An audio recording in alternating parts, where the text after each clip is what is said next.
سورہ مریم آیت نمبر 1۔ اعوذ باللہ من الشیطان الرجیم، بسم اللہ الرحمن الرحیم۔ کاف ہا یا عین صاد۔ ذکر رحمت ربک عبدہ زکریا اذ نادى ربه نداء خفيا قال رب إني وهن العظم مني واشتعل الرأس شيبا ولم أكن بدعائك رب شقيا وإني خفت الموالي من ورائي وكانت امرأتي عاقرا فهب لي من لدنك وليا يرثني ويرث من آل يعقوب وَاجْعَلْهُ رَبِّ رَضِيًّا يَا زَكَرِيَّا إِنَّا نُبَشِّرُكَ بِغُلَامٍ اسْمُهُ يَحْيَىٰ لَمْ نَجْعَل لَّهُ مِن قَبْلُ سَمِيًّا قَالَ رَبِّ أَنَّىٰ يَكُونُ لِي غُلَامٌ وَكَانَتِ امْرَأَتِي عَاقِرًا وَقَدْ بَلَغْتُ مِنَ الْكِبَرِ عِتِيًّا قَالَ كَذَٰلِكَ قال ربك هو علي هين وقد خلقتك من قبل ولم تك شيئا قال رب اجعل لي آية قال آيتك ألا تكلم الناس 3 ليال سويا فخرج على قومه من المحراب فأوحى إليهم أن سبحوا بكرة وعشيا صدق الله العظيم۔ کاف ہا یا عین صاد۔ ذکر رحمت ربک عبدہ زکریا، یاد دہانی ہے آپ کے رب کے فضل و رحمت کی جو اس نے اپنے بندے زکریا پہ کیا علیہ السلام۔ اذ نادى ربہ نداء خفیا، یہ اس وقت کی بات ہے کہ جب اس نے اپنے رب سے مناجات کی چپکے چپکے۔ قال رب انی وہن العظم منی واشتعل الرأس شیبا ولم اکن بدعائک رب شقیا، اور اپنی مناجات میں اس نے کہا کہ یا رب میری ہڈیاں کھوکھلی ہو چکی ہیں اور میرا سر بڑھاپے کی وجہ سے سفید ہو کے گویا بڑک اٹھا ہے، لیکن آپ سے دعا کر کے میں کبھی بھی نامراد نہیں ہوا۔ وَإِنِّي خِفْتُ الْمَوَالِيَ مِن وَرَائِي، اور مجھے جو اپنے بھائی بند ہیں ان کی طرف سے اندیشہ ہے کہ میرے بعد یہ کیا کریں گے۔ وَكَانَتِ امْرَأَتِي عَاقِرًا، اور یہ کہ میری بیوی بوڑھی بانجھ ہے۔ فَهَبْ لِي مِن لَّدُنْكَ وَلِيًّا، تو مجھے اپنے پاس سے کوئی وارث عطا کر۔ يَرِثُنِي وَيَرِثُ مِنْ آلِ يَعْقُوبَ، جو میرا بھی وارث ہو اور آل یعقوب کا بھی وارث ہو۔ وَاجْعَلْهُ رَبِّ رَضِيًّا، اور یا رب اسے خوش اخلاق بنا۔ یا زکریا انا نبشرک بغلام اسمہ یحییٰ لم نجعل لہ من قبل سمیٰ، آواز آئی کہ اے زکریا ہم تمہیں ایک لڑکے کی خوشخبری دیتے ہیں جس کا نام یحییٰ ہوگا، اور ایسی نظیر ایسی مثال تم نے دیکھی نہیں ہوگی۔ قال رب انّىٰ یکون لی غلام وکانت امرأتی عاقرا وقد بلغت من الکبر عتیا، وہ کہنے لگا کہ یا رب میرے ہاں لڑکے کی پیدائش کیسے ہوگی جبکہ بیوی میری بوڑھی بانجھ ہے اور میں خود حد سے گزر چکا، بوڑھا ہو چکا۔ قال کذالک، آواز آئی کہ یوں ہی ہوا کرتا ہے۔ قال ربک هو علی ہین وقد خلقتک من قبل ولم تک شیئا، کہ تمہارے رب نے یہ فرمایا ہے کہ یہ میرے لیے آسان ہے، دیکھو میں نے تمہیں پیدا کیا اس حال میں کہ تم تو کچھ بھی نہیں تھے پیدا۔ قال رب اجعل لی آیہ، اس نے کہا کہ یا رب میری مزید تسلی کے لیے مجھے کوئی نشانی دکھا۔ قال آیتک الا تکلم الناس 3 لیال سویا، کہا کہ یہ تیرے لیے نشانی ہوگی کہ تو بات نہیں کر سکے گا لوگوں سے 3 دن رات تک۔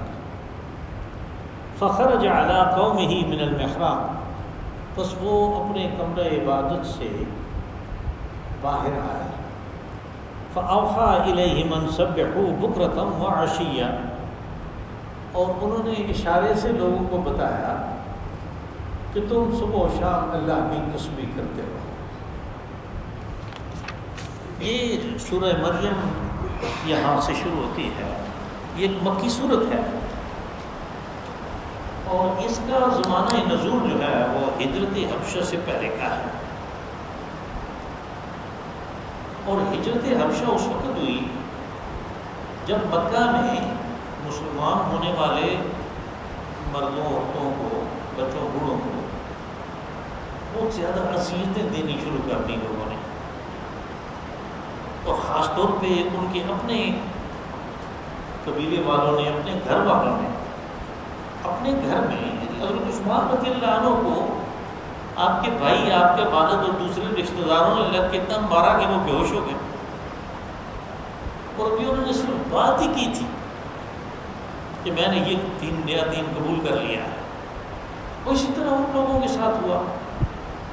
تو رسول اللہ صلی اللہ علیہ وسلم جب یہ دیکھتے تھے کہ میری بات کو ماننے والوں کا یہ شر ہو رہا ہے، تو پھر آپ نے اجازت دی لوگوں کو کہ جو جا سکتے ہیں وہ وہاں یہاں اس شہر سے نکل جائیں، اور آپ نے فرمایا کہ قریب ہی جو مملکت ہے حبشہ کی، وہاں پہ ایک اچھا حکمران ہے، اور وہاں کسی پہ ظلم نہیں ہوتا۔ یہ حکمران، حبشہ کا حکمران اس وقت اشہم بن ابجر تھا، اور یہ سلطنت عیسائی سلطنت تھی، اور عیسائیت ساری کی ساری دنیا میں یعنی ایک ہی جگہ پہ وہ باج گزار ہوتے تھے، اور وہ ان کے محافظ شمار کیے جاتے تھے، سلطنت روما والے۔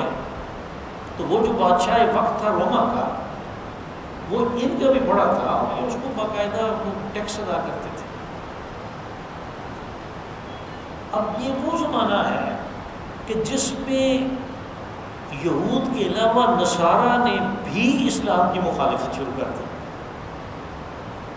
اور ان دونوں پارٹیوں کے، یہود اور نصارہ کی مخالفت کی وجہ سے مکہ کے جو سردار تھے، جو کہ اسلام کو قبول کرنے پہ آمادہ نہیں تھے، ان کو بڑی تقویت ملی، اس لیے کہ وہ تو نادان اور ناواقف لوگ تھے، دین و مذہب کے معاملات کو وہ نہیں سمجھتے تھے، انہوں نے تو ایک شرک اپنی طرف سے ایجاد کر لیا تھا، اور بس وہ کہتے تھے یہی حضرت ابراہیم علیہ السلام کا دین ہے جو ہمارے جد اعلیٰ ہے۔ لیکن یہود جو شمال میں تھے، مدینہ میں اور خیبر میں، اور نصارہ جو جنوب میں تھے، یہ تو اہل علم لوگ تھے، ان کے پاس اللہ کی کتاب تھی، ان کے پاس اپنے رسولوں کی تعلیمات تھیں، تو اس لیے دینی لحاظ سے مکہ والے ان کو اپنے سے بہتر سمجھتے تھے۔ اب جب ان دونوں نے مخالفت شروع کر دی تو پھر ان کو بڑی تقویت ملی، اور یوں پھر ان کو یعنی اذیتیں پہنچا کے وہ کسی قسم کی وہ اپنے اندر ایسی چیز محسوس نہیں کرتے تھے کہ ہم کوئی برا کام کر رہے ہیں۔ اب پچھلی صورت میں جو کہ سورہ کاف تھی، یہود کی بے بنیادی کو ثابت کیا گیا، اور یہ اسی زمانے کی صورت ہے۔ یہ دونوں صورتیں اصل میں آپ دیکھیں گے کہ یہ توام ہیں، یہ ایک دوسرے کا جوڑا ہے۔ وہاں پہ کچھ باتیں اختصار سے کی گئی، وہ اس میں تفصیل کے ساتھ، اور وہاں پہ کچھ باتوں کی تفصیل تھی، وہ یہاں پہ مختصر سے بیان ہوئی ہیں۔ اس طرح یہ دونوں مل کے ایک خوبصورت جوڑا بنتا ہے۔ تو اس صورت میں نصارہ کی بے ثباتی کو ثابت کیا گیا۔ یہ اس کا یعنی مکی صورتوں میں اصل چیز تو توحید ہے، اثبات رسالت ہے، اور آخرت کا یقین ہے، جو کہ مرکزی مضمون رہتا ہے۔ ذرا طرز استدلال اور نہج پہ اور طریقے پہ ہوتا ہے۔ تو اس میں نصارہ کی بے ثباتی کو آپ دیکھیں کہ بالکل ابتدا میں حضرت یحییٰ علیہ السلام کی پیدائش کا تذکرہ ہے، پھر اس کے بعد حضرت عیسیٰ علیہ السلام کی پیدائش کا تذکرہ ہے۔ حضرت عیسیٰ کو نصارہ نے ابن اللہ قرار دیا کہ یہ اللہ کا بیٹا ہے، اور اللہ کا بیٹا ہونے کی ان کے پاس جو بڑی دلیل تھی، سب سے بڑی وہ یہ تھی کہ ان کی پیدائش بن باپ کے ہوئی، ایک خارق عادت تھی۔ تو ان کی پیدائش سے پہلے حضرت یحییٰ علیہ السلام کی پیدائش کا تذکرہ کر کے ان کو یہ بتایا گیا کہ ان کی پیدائش بھی تو اسی طرح ہوئی، یہ بھی تو 100 سال سے اوپر نکل گئے تھے، بیوی جوانی کے زمانے میں باج تھی، کوئی بچہ بچی نہیں ہوا تھا، اور پھر وہ بھی اتنی بوڑھی ہو گئی۔ تو جب ایسے بوڑھے میاں بیوی جو کہ شروع میں جن کا کوئی بچہ نہیں ہوا، کوئی اولاد نہیں، ان کو اللہ نے اولاد دی، تو یہ بھی تو خارق عادت ہے، یہ بھی تو دنیا میں جو کچھ ہو رہا ہے آئے دن وہ اس کے بالکل برخلاف ہے۔ تو یحییٰ کو تو کسی نے اللہ کا بیٹا نہیں کہا، تو عیسیٰ کیسے اللہ کا بیٹا ہو گیا؟ یعنی اس طرح آپ دیکھیں گے کہ پھر آگے اور انبیاء کے مختصر واقعات بھی ہیں، ان سے بھی یہی چیز یعنی اللہ کی توحید ثابت ہوتی ہے، اور پھر اس کے ساتھ آخرت کا عقیدہ تو ایک لوازم کے طور پہ شامل ہوتا ہے۔ تو فرمایا کہ کاف ہا یا عین صاد، یہ حروف مقطعات ہیں جن کے اوپر کچھ تھوڑی بہت تفصیل سورہ بقرہ کے شروع میں بیان کر چکا ہوں۔ تو فرمایا ذکر رحمت ربک عبدہ زکریا، کہا کہ یہ جو یاد دہانی ہے، جو تذکرہ آگے آ رہا ہے، یہ تیرے رب کی رحمت اور فضل ہے، اس کی یاد دہانی ہے جو کہ زکریا۔ اب زکریا کے ساتھ جو خاص اختصاص بیان ہوا وہ ہے عبدہ۔ ہم دیکھتے ہیں کہ رسول اللہ صلی اللہ علیہ وسلم نے اپنے لیے یہ لقب پسند فرمایا، جبکہ اس زمانے میں القابات بہت زیادہ ہوتے تھے، جیسے آج کل بھی ہے۔ آپ دیکھتے ہیں ہر ایک کے نام کے ساتھ علامہ، شمس العلماء، یعنی بے بدل اور اس طرح کی لائنیں لگی ہوئی ہوتی ہیں، اس زمانے میں اس سے بھی زیادہ تھے۔ جب لوگوں نے آپ کے لیے وہ اس قسم کی باتیں، تعریفی کلمات نام سے پہلے ادا کرنے شروع کیے، تو آپ نے فرمایا مجھے کہا کرو عبدہ و رسول۔ عبد اور چیز ہے، عبد جو ہے یہ تو ایک عام بندہ ہے، غلام ہے، کسی کے اتباع میں، کسی کے انتظار میں، کسی کے حکم کے انتظار میں، آنکھ کے اشارے کے انتظار میں ہے۔ لیکن عبد اس کا بندہ، کہ یہ مرتبہ اور مقام جس کو مل گیا وہ کسی کے انتظار میں نہیں ہوتا، لوگ اس کے انتظار میں ہوتے ہیں کہ یہ اشارہ کرے اور ہم اپنی جان کٹوا دیں، یہ اشارہ کرے تو ہم سارا مال اللہ کے راہ میں دے دیں، یہ اشارہ کرے تو ہم اپنا سب کچھ قربان کرنے کے لیے تیار ہیں۔ اس لیے تو علامہ اقبال نے کہا کہ عبد دیگر عبد ہو چیزیں دیگر، یہ سراپا انتظار ہو منتظر، کہ عبد اور ہوتا ہے، عبد ہو اور ہوتا ہے، یہ تو انتظار کر رہا ہوتا ہے، اب تو انتظار کر رہا ہے کہ آقا کا اشارہ ہو تو میں کچھ کروں، لیکن جو عبد ہو ہے، جو اس کا بندہ بن گیا، سب اس کا انتظار کرتے ہیں کہ یہ اشارہ کرے تو ہم آگے چلیں۔ تو یہاں پہ ایک اور اختصاص جو رسول اللہ صلی اللہ علیہ وسلم نے اپنے لیے پسند فرمایا، حضرت زکریا کے ساتھ اللہ پاک نے وہ بیان کیا عبدہ زکریا، اس کا بندہ زکریا، اس کے اوپر رحمت اور فضل ہو رہا ہے۔ اذ نادى ربہ نداء خفیا، کہا یہ اس وقت کی بات ہے کہ جب اس نے اپنے رب کو آواز دی، نادا آواز دی، چپکے سے آواز ہے، سرگوشی کی، مناجات کی، اپنے رب سے دعا کی۔ اب یوں اس طرح ہمارے سامنے ایک بات آ گئی کہ دعا کے آداب میں سے یہ ہے کہ وہ خاموشی سے کی جائے، صرف اجتماعی دعائیں جو ہیں ان کو استثناء حاصل ہے، اس لیے کہ وہ سنت رسول صلی اللہ علیہ وسلم سے اور اصحاب رسول صلی اللہ علیہ وسلم سے ثابت ہیں۔ جو بندہ اکیلے میں دعا کرتا ہے اس کے لیے یہ آداب، دعا کے آداب میں سے ہے کہ وہ خاموشی سے دعا کرے۔ قال رب انی وہن العظم منی واشتعل الرأس شیبا۔ اب یہ دعا کی یعنی ہر دعا کی ایک ابتدا ہوتی ہے، ایک تمہید ہوتی ہے، جیسے ہمیں یہ سکھایا گیا کہ آپ دعا کریں پہلے اللہ کی تعریف کریں، پھر رسول علیہ الصلوۃ والسلام پہ درود و سلام پڑھیں، اس کے بعد اپنی بات بیان کریں۔ یہ ترتیب ہم ہمیشہ ملحوظ خاطر رکھتے ہیں۔ کہتے ہیں الحمدللہ رب العالمین، اللہ کی تعریف، والصلاۃ والسلام علی رسولہ، یہ صلاۃ ہوا، اور اس کے بعد اپنی بات بیان کرتے ہیں۔ پھر بعد میں وہ بیان کرتے ہیں کہ جو ہمیں قرآن پاک نے اور رسول علیہ الصلوۃ والسلام نے سکھائی، وہ ایک پورا علم ہے کہ دعا کیا کرنی چاہیے، اللہ سے کیا مانگنا چاہیے۔ یہ بھی کوئی بندے کے لیے آسان کام نہیں ہے کہ اس کو کیا مانگنا ہے اور کس طریقے پہ مانگنا ہے۔ بس کہا کہ یہ ابتدا یعنی تمہید باندھی اپنی دعا کی کہ انی وہن العظم منی، عظم کہتے ہیں ہڈی کو، وہن کہتے ہیں کمزوری کو، یعنی باقی تو وجود کو چھوڑے میری ہڈیاں تک بودھی ہو گئی، کمزور ہو گئی، کھوکھلی ہو گئی، وہن۔ واشتعل الرأس شیبا، اور میرا سر اس سفیدی کی وجہ سے بھڑک اٹھا، سارا سر سفید ہو گیا۔ ولم اکن بدعائک رب شقیا، اور میری یہ بات ہے کہ جب بھی میں نے یا رب آپ سے کوئی دعا کی، میں محروم نہیں ہوں، میں نامراد نہیں لوٹا۔ وإنی خفت الموالی من ورائی، اب جو میں مانگنے لگا ہوں اس کی ایک وجہ بھی ہے، اور وجہ یہ ہے کہ میں اپنے موالی سے، خفت الموالی، میں اندیشے میں مبتلا ہوں۔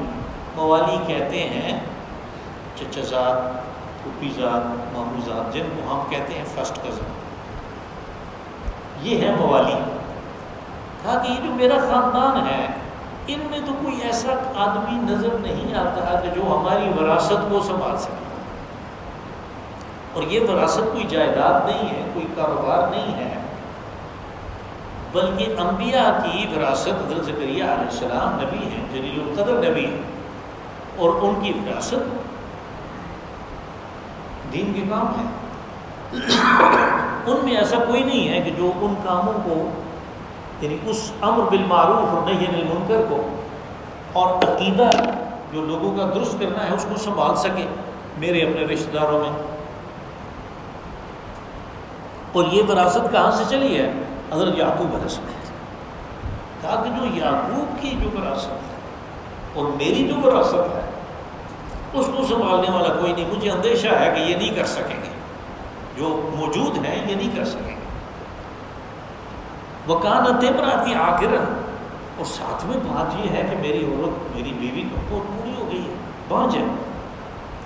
فَهَبْ لِي مِن لَّدُنْكَ وَلِيًّا، لیکن اس کے ساتھ ہی میری یہ دعا ہے کہ مجھے ایک وارث عطا کر، یرثنی ویرث من آل یعقوب، کہ وہ میری وراثت کو اور آل یعقوب کی وراثت کو سنبھالے۔ حضرت یعقوب علیہ السلام حضرت ابراہیم کے پوتے ہیں، اور وہاں سے وہ سلسلہ، یعنی انبیاء بنی اسرائیل کا سلسلہ سارا جو ہے وہ ان کی نسل سے ہے، تو ان کی وراثت کو سنبھالنے کے لیے یہ چاہیے۔ اب حضرت سورہ آل عمران میں بھی یہ واقعہ اختصار کے ساتھ گزر چکا ہے، وہاں پہ یہ بات تھی کہ یہ زکریا علیہ السلام جو تھے یہ حضرت مریم کے کفیل بھی تھے، اس لیے کہ حضرت مریم کو ان کی والدہ نے تو منت مانی ہوئی تھی کہ میں ہیکل کی خدمت کے لیے جو بھی میرے پیٹ میں ہے، جو پیدا ہوگا اس کی خدمت کے لیے وقف کروں گی۔ اس کا خیال تھا کہ لڑکا ہوگا کیونکہ لڑکے ہی یہ کام کرتے ہیں، لڑکی پیدا ہوئی، اس نے کہا کہ یا رب یہ تو لڑکی پیدا ہوگی، لیکن اس کو وقف کیا۔ اب اس معبد کے، اس ہیکل کے جو بڑے تھے، جو انچارج تھے، وہ حضرت زکریا علیہ السلام تھے۔ پھر ان کی جو پالنا پوسنا ہے وہ حضرت زکریا علیہ السلام کے حوالے ہو گیا۔ حضرت مریم جب وہ ذرا بڑی ہوئی تو ان کے لیے ایک علیحدہ حجرہ بنا دیا گیا ہیکل میں، اور حضرت زکریا جب بھی وہاں جاتے تھے تو دیکھتے ہیں جی غریب بے موسم کے پھل پڑے ہوئے ہیں. تو وہ پوچھا حضرت مریم سے یہ کہاں سے آیا؟ کہا یہ میرے رب نے بھیجا. وہاں پہ یہ بات تھی ہنالک دعا زکریا ربہ. اس جگہ حضرت زکریا نے اپنے رب سے یہ دعا کی کہ جب وہ بے موسم کا پھل اس کو دے سکتا ہے. اب آج کل کے زمانے کی طرح تو تھا نہیں کہ بھائی فریزر سے چیزیں نکال کے وہ لاتے ہیں. جو چیزیں درختوں کے ساتھ 1 مہینہ بھی نہیں رہتی وہ ہمیں 6 8 مہینے ملتی رہتی ہے. یہ زمانہ نہیں تھا. تو وہاں پہ جب وہ بے موسم کے پھل دیکھے تو انہیں خیال آیا کہ جو بے موسم کا پھل دیتا ہے وہ یہ پھل بھی دے سکتا ہے. ہنالک دعا زکریا. وہاں حضرت زکریا علیہ السلام نے یہ دعا کی. یعنی موقع ہے اس دعا کے مانگنے کا. تو یہاں پہ اس کا تذکرہ نہیں ہے کہ یہ دعا کہاں پہ ہوئی. وجعلہ رب رضیہ. کہا کہ یا رب پھر ایسا وارث دے کہ جو خوش اخلاق ہو. رضیہ راضی سے ہے یعنی جس سے ہر شخص راضی ہو. اور کوئی بھی خوش اخلاقی کے بغیر راضی نہیں ہوتا. بد اخلاق سے، سخت طبیعت سے، تند خو سے لوگ بالآخر خفا ہی ہوتے ہیں. یا زکریا انا نبشرک بغلام اسمہ یحییٰ. مان آواز آئی کہ زکریا ہم تمہیں خوشخبری دیتے ہیں ایک لڑکے کی، اور اس کا نام بھی رکھ دیا یحییٰ اس کا نام ہوگا.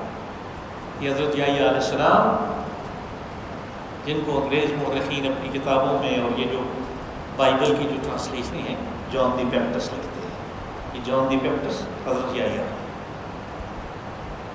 کہا کہ ہم تمہیں ایک لڑکے کی خوشخبری دیتے ہیں جس کا نام زکریا ہوگا.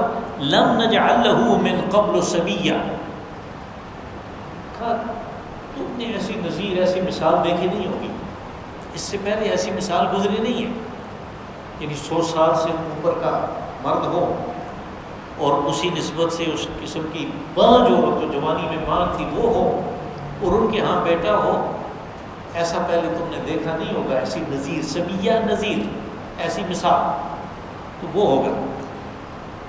قال رب انا یکون لی غلام وکانت امراتی عاقرا. اب حضرت زکریا علیہ السلام کو یعنی ایک انسانی جو جذبات ہوتے ہیں ان کے اندر دکھایا گیا کہ وہ خوشخبری سن کے انہوں نے اپنی مزید تسلی کے لیے ایک بات کہہ دی کہ یا اللہ میرے ہاں لڑکا کیسے ہوگا جبکہ میری بیوی بانجھ ہے اور میں بوڑھا وقت بلغ تو من الکبر عتیہ کہتے ہیں متجاوز، حد سے گزرا ہوا. یعنی وہ بانجھ ہے اور میں تو اتنا بوڑھا ہو گیا ہوں، حد سے گزر گیا ہوں، اب میرے ہاں کیسے لڑکا ہوگا. قال کذالک. یہ جو کذالک ہے اس کی خبر محذوف ہے. یہاں پہ یہ حذف جو ہے اس کے اندر جو زور ہے اس کو ظاہر کرتا ہے. آگے آواز آئی کہ تیرا اسی طرح ہوا کرتا ہے، اور اسی طرح ہوا کرتا ہے یعنی تیرے رب کا جب ارادہ ہو، جب اس کی منشا ہو کچھ کرنے کی تو پھر اس کے لیے اسباب کوئی چیز نہیں. اسباب ہمارے لیے، مخلوق کے لیے، خالق کے لیے سبب کی کوئی اہمیت نہیں. قال کذالک قال ربک هو علی هین وقد خلقتک من قبل ولم تک شیئا. کہا کہ تیرے رب کا یہ کہنا ہے، قال ربک کہ تیرے رب کا یہ کہنا ہے وہ علی ہین، وہ میرے لیے یہ آسان کام، یعنی میرے لیے یہ کوئی مشکل نہیں ہے. ان کے لیے مشکل ہے کہ جن کے لیے ہم نے اسباب کا عالم بنایا ہے اور جب تک سبب نہ ہو وہ کچھ بھی نہیں کر سکتے. اللہ تو اسباب بنانے والا ہے، اس کے پردے کے پیچھے وہ خود کار فرما ہے. تو وہ جب کرنا چاہے خود کچھ کام تو اس کو سبب کی ضرورت نہیں ہے، یہ اس کے لیے آسان ہے، ہین آسان ہے. وقد خلقتک من قبل ولم تک شیئا. اپنی تسلی کے لیے، سمجھنے کے لیے یہی دیکھ لو کہ تمہیں بھی تو پیدا کیا کس چیز سے؟ کچھ بھی نہیں تھا، آدم سے وجود میں لائے. تو جو وہ کر سکتا ہے وہ یہ بھی کر سکتا ہے. قال رب اجعل لی آیہ، پھر انہوں نے اپنی مزید تسلی کے لیے کہا کہ یا رب مجھے کوئی نشانی دے دیں اس کی۔ اب یہ جو بات ہے یہ ان کی یعنی بے یقینی نہیں ہے، لیکن جب ایک آواز آئی، جیسے ہم نے اوپر دیکھا ایک آواز آئی کہ تمہیں ایک لڑکے کی خوشخبری دی جاتی ہے، تو کبھی ایسے بھی ہوتا ہے کہ آدمی کو یہ ہوتا ہے کہ ہو سکتا ہے یہ میرا اپنا واہمہ ہو، یہ آواز میرا واہمہ ہو سکتا ہے کہ یہ میرے گنبد دل سے صدائے بازگشت آ رہی ہے، یعنی جو میری خواہش ہے وہ مجھے آواز بن کے آ رہی ہے، تو اس لیے وہ تسلی کے لیے۔ اور یہ دیکھیں حضرت ابراہیم علیہ السلام جیسا یقین تو کسی کا نہیں ہے، وہ کیسا کامل یقین ہے کہ فرشتہ آ کے کہتا ہے کہ جب کہ انہیں اس پنگوڑے میں اس میں جنیک میں یا جھولے میں بٹھا کے آگ میں پھینک رہے تھے کہ میں آگ کا فرشتہ ہوں، بتائیں کیا کروں؟ کہا کہ تم یہ کرو کہ بیچ میں سے ہٹ جاؤ، یہ میرا اور میرے رب کا معاملہ ہے۔ وہ یقین والا جو ہے وہ بھی کہتا ہے کہ مجھے اپنی تسلی کے لیے یہ بات چاہیے، میں دیکھنا چاہتا ہوں کہ تو کیسے زندہ کرے گا۔ تو اللہ پاک نے وہ جو ہم پڑھ آئے ہیں تیسرے پارے میں، دوسرے رکوع میں یہ بات تھی کہ وہ کہا کہ 4 پرندے تم پکڑو، ان کو سنبھالو، ان کو اپنے ساتھ عادی کر لو، پھر ان کو ذبح کرو، ان کے گوشت کو مکس کرو، ان کے پروں کو بھی مکس کر دو، اور پھر 4 پہاڑیوں پہ ان کو رکھ کے آواز دو، پھر دیکھو کیا ہوتا ہے۔